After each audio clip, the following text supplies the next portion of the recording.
नमो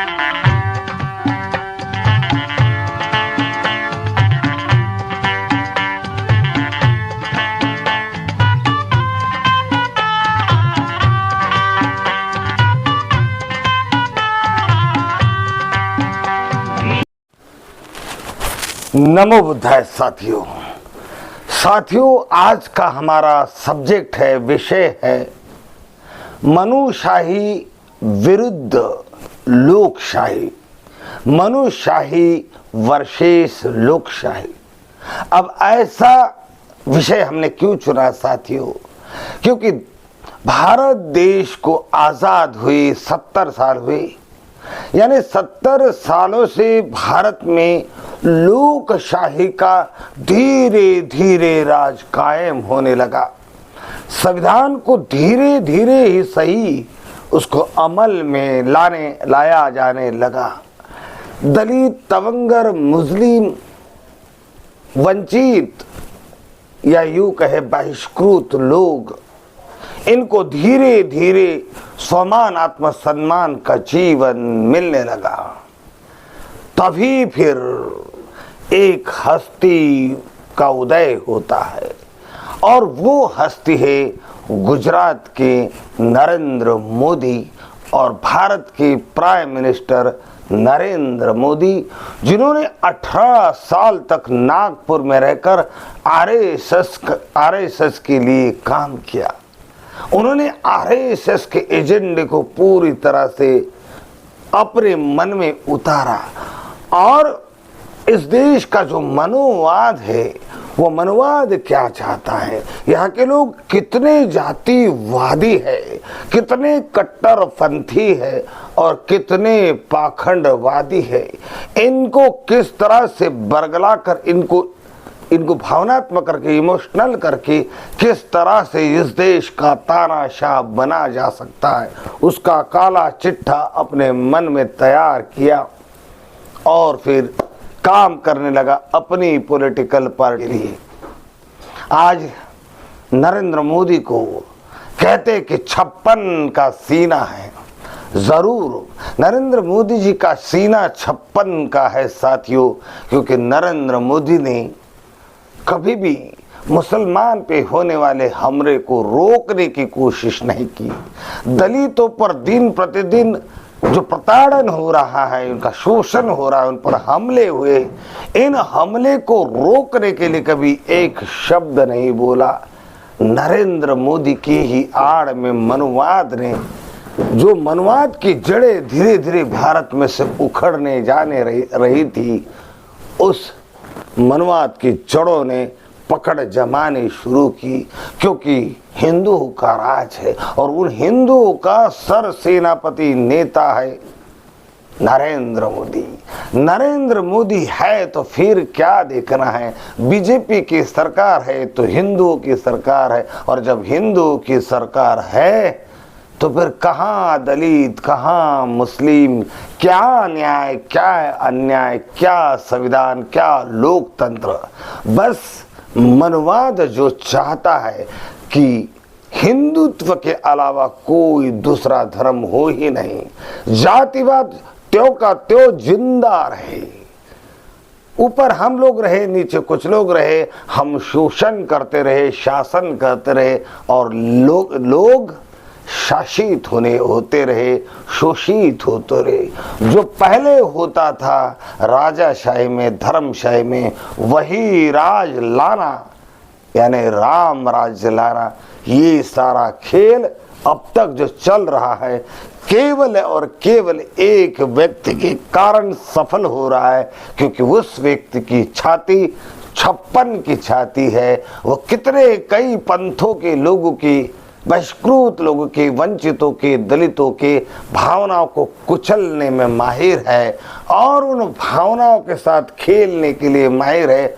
जो जातिवाद में विश्वास रखते हैं, पाखंड में विश्वास रखते हैं, वो एक ही पंथ के कट्टरवाद में विश्वास रहते, ऐसे लोगों की भावनाओं को भड़का कर उनका पूरा आनंद उठाने के लिए 56 की छाती जिसकी है और वो माहिर है, ऐसा एक ही आदमी नरेंद्र मोदी। समाज बंधु, ये जो इलेक्शन होने जा रहा है, ये इलेक्शन कोई मामूली इलेक्शन नहीं है। ये इलेक्शन है लोकशाही वर्सेस मनुशाही, तानाशाही। इस इलेक्शन पे पूरा मनुवाद का राज्य कायम होने वाला है। इस इलेक्शन के माध्यम से ही वो रास्ता निकलने वाला है जिससे राम राज्य के नाम पर इस देश में मनुशाही स्थापित हो। 70 साल लगे धीरे धीरे दलितों का विकास होने में, आत्मसम्मान का जीवन उन्हें मिलने में, वो भी पूरी तरह से नहीं मिला। आपने किस्से सुने होंगे कि मूछ रखने से मार दिया गया, घोड़ी चढ़ने पर मार दिया गया, बस्तियों पर सामूहिक हमले करके बस्ती को जलाकर उजाड़ दिया गया, पीटे गए, मारे गए। ये आप रोज रोज देख भी रहे हैं। लेकिन आज फिर से देख लीजिए कि किस प्रकार से घोड़ी चढ़ने पर, बारात निकालने पर दलितों को पीटा जाता है, मारा जाता है। गुजरात का राजधानी जहां गुजरात के सीएम बैठते हैं, कानून मंत्री बैठते हैं, गृह मंत्री बैठते हैं, उसी गांधीनगर जिले की तारीख 12 फरवरी की इस घटना को देखिए। दलित पढ़ा लिखा दूल्हा घोड़ी चढ़ के जा रहा है और 50-60 लोगों के बीच में एक अकेला ठाकुर घुस जाता है, पकड़ता है, पीटता है और इस गांव के रिवाजों को भूल गए क्या, यूं धमकाता है। इस वीडियो को जरा गौर से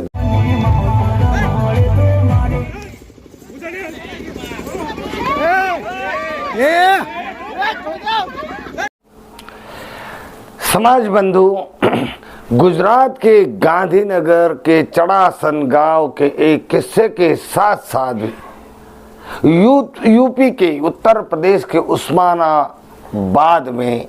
उस्मानापुर में एक किस्सा बना, जहां उच्च समाज के लोगों ने दलितों के बस्ती पर आग लगा दी।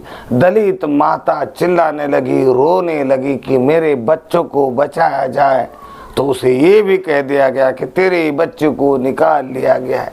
दरअसल ये दोनों लोग, ये सारे समाज के लोग ये कट्टर हिंदू है, लेकिन इनका दोष यही है कि ये दलित है।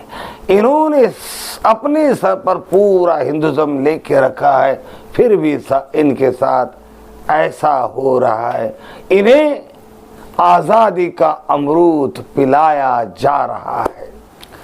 साथियों, किसान सड़कों पर है, बहुजन समाज या यहाँ का नागरिक ईवीएम हटाओ, लोकतंत्र बचाओ के नारे लगा रहा है, संविधान बचाओ के नारे लगा रहा है। दलित समाज चिल्ला रहा है कि हमारे साथ न्याय किया जाए, हमारे साथ समता का व्यवहार किया जाए।